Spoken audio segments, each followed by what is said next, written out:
میاں بیوی کے مزاحیہ لطیفے۔ ایک عورت ڈاکٹر سے۔ عورت: ڈاکٹر صاحب، میرے شوہر نیند میں باتیں کرنے لگے ہیں، کیا کروں؟ ڈاکٹر: انہیں دن میں بولنے کا موقع دیا کریں۔ جن کی 2 شادیاں ہو گئیں وہ ہمارے لیے بھی دعا کریں، کیونکہ مظلوم کی دعا کبھی رد نہیں جاتی، سیدھی عرش پر جاتی ہے۔ ایک آدمی نے فیس بک پر پوسٹ کی، بیوی چاہیے، تو 140 آدمیوں نے کمنٹ کیا، میری لے جا۔ آدمی نے پھر سے لکھا، مانگ نہیں رہا، پوچھ رہا ہوں۔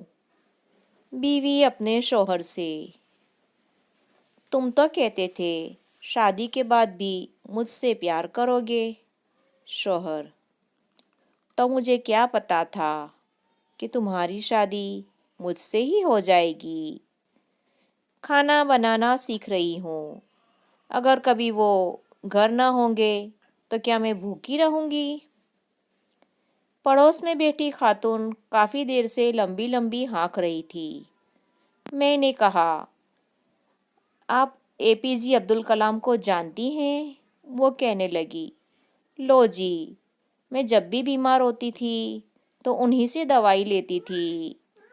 بابا جی فرماتے ہیں، گنجا پن عقل مند ہونے کی نشانی ہے۔ اب آپ خود ہی بتائیں، آپ نے کبھی گنجی لڑکی دیکھی ہے؟ عورت: صحیح دام لگاؤ بھائی، ہم ہمیشہ یہاں سے سامان لیتے ہیں۔ دکاندار: خدا کا خوف کرو باجی، کل ہی تو یہ دکان کھولا ہے،